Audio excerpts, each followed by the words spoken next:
All parties in the 2026 presidential election petition filed by Robert Kasibante appeared before a panel of 9 justices of Supreme Court sitting in Kampala. Court first addressed the matter of the joint schedule memorandum where parties had earlier been directed to agree upon. However, the petitioner's legal team found difficult in convincing court. One, in respect to elections taking place in polling stations which were not duly gazetted in accordance with the law. And then the second one, in respect to the non-compliance, is in respect to transmission of results, tallying, the whole process of tallying and transmission of results.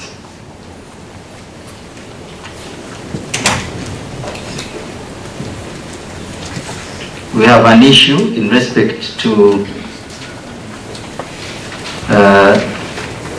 the tallying, the counting, and then the ultimate... Yes, but what is your issue with the tallying and transmission? What is the specific issue? Our specific issue is that the votes as they were tallied at the polling stations are not the votes that were transmitted, ultimately transmitted for tallying. Council, regarding the amended issue on... Perhaps, Your Lordship, if I could also finish on this issue, we also have an issue in respect to the machines, because, Your Lordships, as you realize, this time round, when it came to elections, we had a law that was gazetted relating to these biometric voters' machines for purposes of voting. And this is not submissions. What is your issue about the machines? Your Lordships, we are saying that there was non-compliance with that law. Can you specify the law? It's, let me just speak it. Get into the, it's the Electoral Commission adoption, Electoral Commission in bracket, adoption and manner of use of biometric voter verification system, close bracket, regulations 2025. So our issue there is that there was a general non-compliance with this law, as there was general breakdown of those machines, and they were never used as it was anticipated by this law. Electoral fences. Your Lordships, in respect to electoral fences, to the issue regarding elections in polling stations that were not duly gazetted. Yes, I wanted you to be more specific. Can you cite any place known in Uganda where there were ungazetted polling stations? So this issue is too broad. okay. I'll let my colleague, Mr. Ivan Bowe, address you on that. 50,000 polling station is a document that is admitted. If you look at page 4, copies of extracts of the new vision, it's not in question of the joint scheduling memorandum, document number 17. It is not in dispute. Is that item 11? Item 17. 17. Extracts of the new vision series 25th to 26th September, published in the 50,739 polling station. So the issue of publication of the polling station in the newspapers is not in dispute. The issue of publication of those 50,000 polling stations in the Gazette is not also in dispute. I think what the dispute is that you gave me 7 days instead of 14 days, in as far as the Gazette is concerned. For the publication in the newspaper, you gave me a whole of 4 months, 5 months. But in the Gazette, you only gave me 7 days. So the issue of knowing the 50,000 polling stations and the full list of the 50,000 polling stations having been published is admitted in the document. So the Gazette is number 14, which is the one of 9th January. Yes, Honorable. And I think that's what I understood from Isabidi. Yeah. Isabidi narrowed it down to the legality of the Gazette. Yes, sir. So which means the actual issue is very narrow. It's about whether the gazetting was done within 60 days. So Yes. we don't Within the 14 days. other No, that's unnecessary. the issue, my lord. That's the issue they raised. Thank you. Thank you. May I please use Issues that are in the numbers presented by the second respondent, even in their evidence, is glaring. So it cannot be an issue of the time. It's not an issue of the time. It goes to the very root of literally all polling stations. So, my lords, again, I am walking a very fine line of not diving into the evidence. But I would suggest, and on behalf of the petitioner, that we maintain the issue as our leadership guided, and that will get us to also have room to present to you that indeed voting happened on non-gazetted polling stations. It is not out of fantasy that we came up with this. It is, we have some documents, we want to discover more documents so that we give ourselves, all of us, an opportunity to interrogate exactly what happened and whether there was non-compliance or not.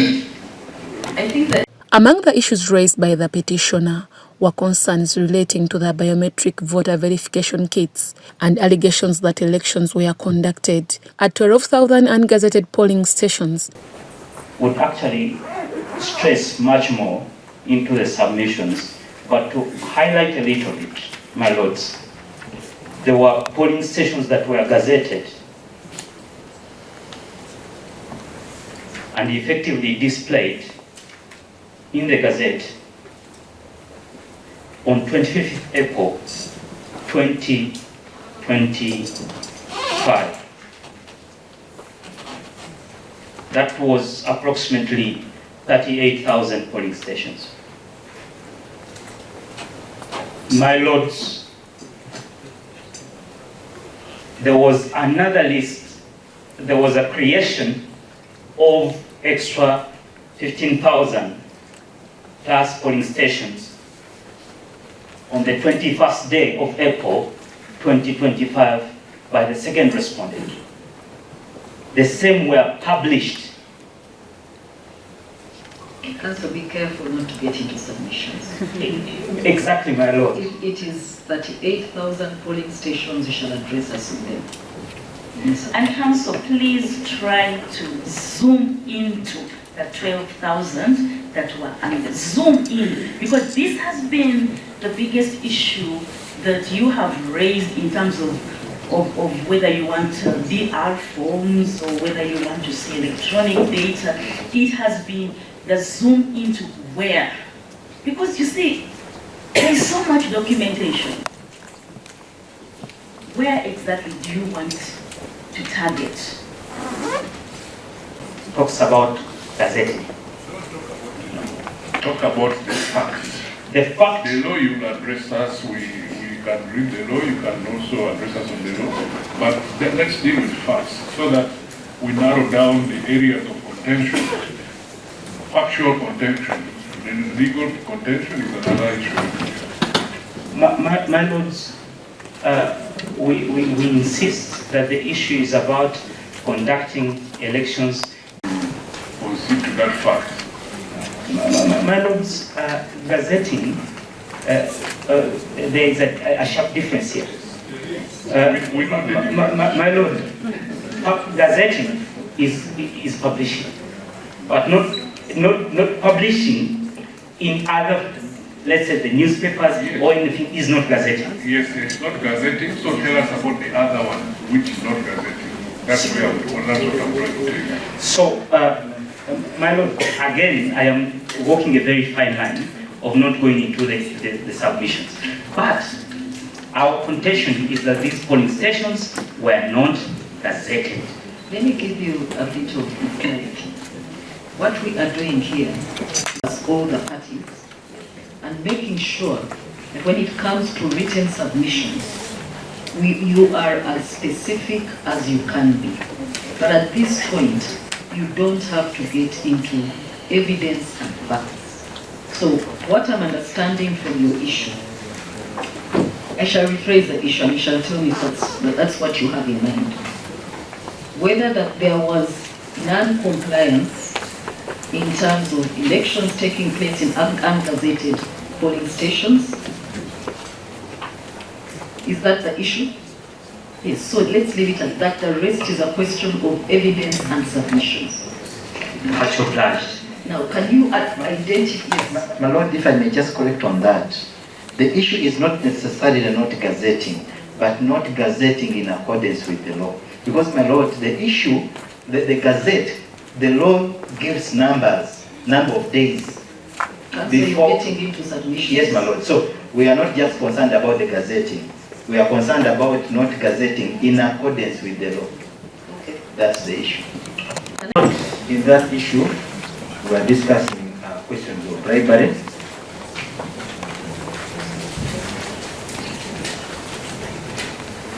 Use of abusive, derisive, and insulting language.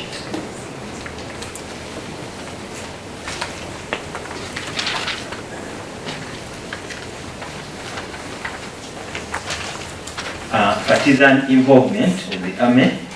A bit in under a minute, Council disagrees submissions or indications of non-compliance. My Lords, the non-compliance go further to failure to compile a credible voters roll, and then failure of the biometric voters verification identification machines, total failure of the technology, not necessarily the use. So which is which? Is it failure of technology? Total failure of the technology. And the lack of transparency in the process of counting, tallying, and transmission of results. Council, that has already been stated. Much obliged. Council, you were talking about failure of technology. Yes. Technology is very wide. Of the biometric voter verification identification technology. Okay. So, do we have anything from the respondents before we go to the residual issues? 50,000 polling station is a document that is admitted. You look at page 4, copies of extracts of the new vision. It's not in question of the joint scheduling memorandum, document number 17. It is not in dispute. Is that item 11? Item 17. 17. Extracts of the new vision series 25th to 26th September published in the 50,739 polling station. So the issue of publication of the polling station in the newspapers is not in dispute. The issue of publication of those 50,000 polling stations in the Gazette is not also in dispute. I think what the dispute is that you gave me 7 days instead of 14 days, in as far as the Gazette is concerned. For the publication in the newspaper, you gave me a whole of 4 months, 5 months. But in the Gazette, you only gave me 7 days. So the issue of knowing the 50,000 polling stations and the full list of the 50,000 polling stations having been published is admitted in the document. So the Gazette is number 14, which is the one of 9th January. Yes, Honorable. And I think that's what I understood from Isabel. Yeah. Isabel narrowed it down to the legality of the Gazette. Yes, So which means the actual issue is very narrow.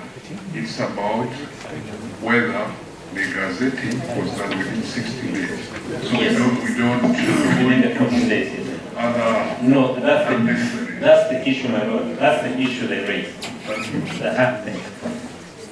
Name, please. Your Lordships, you seem to be back.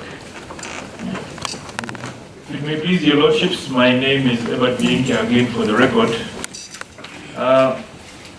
I just wanted to respond to the suggestion about the issue, I don't know if it was issue 1, where it was attempted to refine it by counsel for the petitioner, and he now talks of tallying becoming an issue. My lord, we had difficulty, and one of the reasons why we had it framed more broadly, because the allegation regarding tallying is so broad and non-specific that we failed to understand it, and we failed to find an issue. I'll just take you to where I think it is. Maybe counsel for the petitioner will assist me if I'm wrong, but I think it is in their paragraph 48 of the petition, which has a heading, unexplained discrepancies. And what they say there, your lordships, is that figures announced at district tally centers often differed from those recorded at polling stations without reconciliation or justification. Now, why we couldn't understand this is they don't name any district tally center, they don't identify or name any district tally center, and they don't talk about any specific figures. And then they go ahead to say often, which is a very broad word, often, and say deferred from those recorded at polling stations. Again, they don't name any polling stations, and they don't name, and they don't specify any figures. So my lord, in our humble view, they didn't make out any case at all for tallying on the pleadings. Now, the rule is that the issue arises from the pleadings. It must be a very specific allegation and averment that the other party is able to respond to with clarity, so that we can all know what the issue is. So we could say tallying, but it will leave us as respondents no wiser as to what the case is against the respondent. So I would suggest that making it an issue sort of gives it legitimacy, and it seems to enhance their pleading when their pleading actually has said nothing. Most obliged, your lordships. Counsel, the way I understand Stations, and you say they were here, or you don't know. My lord, that is the essence of the application. Once the order is given, we shall be able to compare and contrast those that were gazetted and those that were not gazetted. Counsel Ganisonga, Yes, my lord. are you able to tell us just at least the number? I wouldn't tell At this stage, do you know the number? That the number is about 15,000. 15,000? Yes, my lord. Okay. And out of 15,000, you can't mention My lord, number. my lord, I can't mention. That's why until we get to the odd application, I wouldn't name, because at the end of Second respondent. My lord, in our joint sharing memorandum, we have availed and listed, we have listed the gazette which contains all the 50,739 polling stations.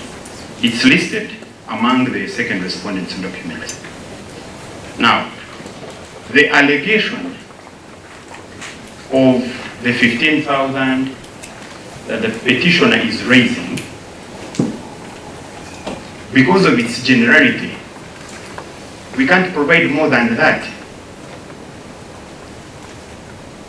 The purpose of the scheduling is now to narrow back to his petition and see the grievance. All we can do as the second respondent, and what we have listed, is that there is a gazette that contains all polling stations. Now, it is the petitioner to make the case basing on the documents we have listed for the purposes of determining this petition. So there is no way we can answer to the relevance of the 15,000 in respect to his petition, all the second respondent can do is to avail the list of all gazetted polling stations, and the list is contained in the legislative memorandum. Okay, I think that will be a question of evidence. Any ungazetted polling stations. So you don't have any ungazetted polling stations? That's true, my lord. Okay, then one more thing. There is a question that has and said partisan involvement of the army. Now, first of all, the army is as big as I can imagine. So the third respondent is not capable of answering that. But let us say that as evidence. How can it be an electoral offense? So, my lord, while we may wish to frame it as an issue, how can it be an electoral offense? Because the electoral offense must be attached to the first respondent. So even when we are trying to be specific, we need to be clear as to how the partisan involvement of the army in the campaign and whatever can be an electoral offense. And like again, like the first and the second respondent, we complain consistently about these very wide statements, which do not give us an opportunity to give the court the answers that could help you come to a just conclusion of the issue. So we would not think that this partisan involvement of the army can be an electoral offense. So we seek the guidance of the court on that.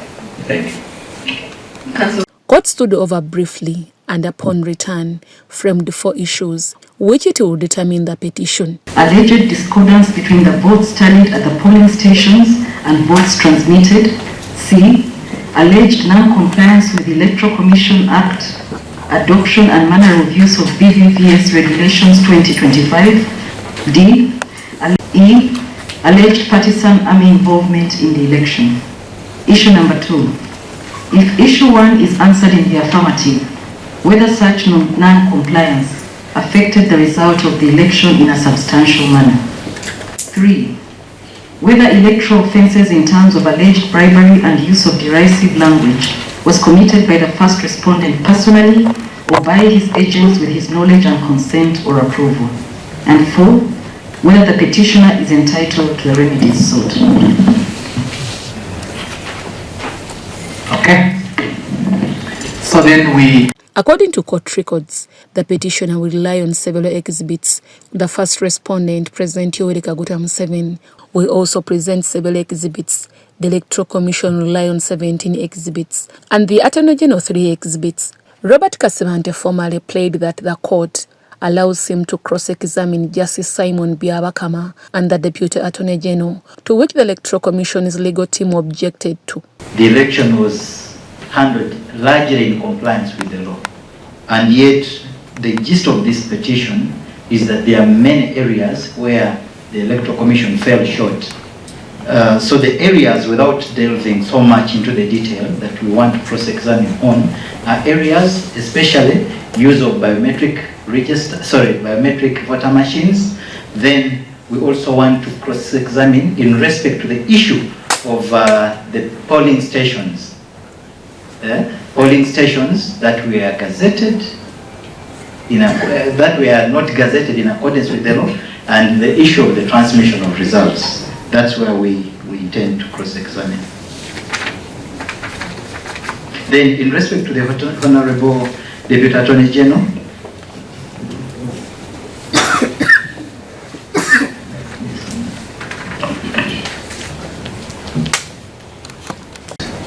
on the use of those machines, and in any event, it can only be an IT expert whose evidence is also recorded. If his interest is to get to know more about the use, then the best person could be the director IT whose evidence is on record. And let's see what the chairman is going to say about the biological machines. Secondly, polling stations are not gazetted. The facts are on record, both in the petition and our side in our response. That's a question of law. The facts, most of the facts are not denied. The dates and how that they were admitted and were published are matters which were agreed upon. So, if you have some issues on the procedural aspects. Those issues have nothing to do with the cross-examination of the chairman of the EC. I wish the counsel for the petition could be more specific on the areas where he thinks the chairman EC has to be cross-examined. As we pointed out, cross-examining in an election petition is not as of right. The court must be satisfied with the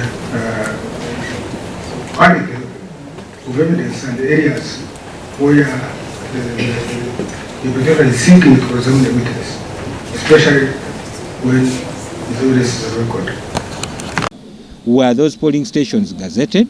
If not, then let them give us the list of all polling stations where elections were conducted, the declaration of result forms for all polling stations, and then the transmission of results to the national tally, which was at the election at the Electoral Commission, National Tally Center, and then also we need information about how these results were transmitted. We are looking at the electronic data here, so that we can know, compare the results declared, for example, in my village, yes, at Ward 4, Market Ward, Busembatia. Are those results on the DR form of Busembatia Market Ward the same results that were reflected at the national tally? That's what we want. Yeah, we sought to cross-examine the chairperson of the Electoral Commission, as well as the Deputy Attorney General, who saw an affidavit in support of the answer for the second response of the Attorney General. Now, you'll note that it's up to court to determine. It's not a case of chest thumping or anything. And I'm not here to chest thump. All I can say, the case is before court and we are leading evidence, substantial evidence. Supreme Court has scheduled 6 February 2026 to deliver a ruling on the request for cross-examination, as well as the ruling on the discovery application. Court has also guided parties on the manner in which written submissions should be filed, and proceedings will resume on February 18th. And if you are to allow it, you will thereafter do submissions. So the petitioner's submissions, you will have 2 days. So the submissions should be in by 13th of Feb 2026. The respondent, you see, you file and serve so that the other party does not lose out on time. Then the respondent submissions, your respondents will also have 2 days. That is, you will put in your submissions on 15th of Feb 2026. And the rejoinder will be 1 day. That is on 16th of Feb 2026. So on the 18th of Feb 2026, all parties will come here. That's when we shall, based on your submissions, we shall see whether we need to allow you to highlight or whether we don't need your highlights. Because you see, your highlights are supposed to guide us, but if we think what you have put on record is enough, we may not actually take your highlights. And then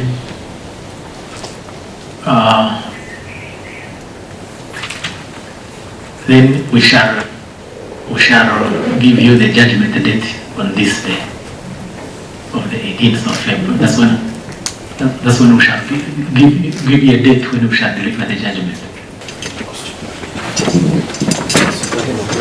Okay, so we go to any clarification you seek.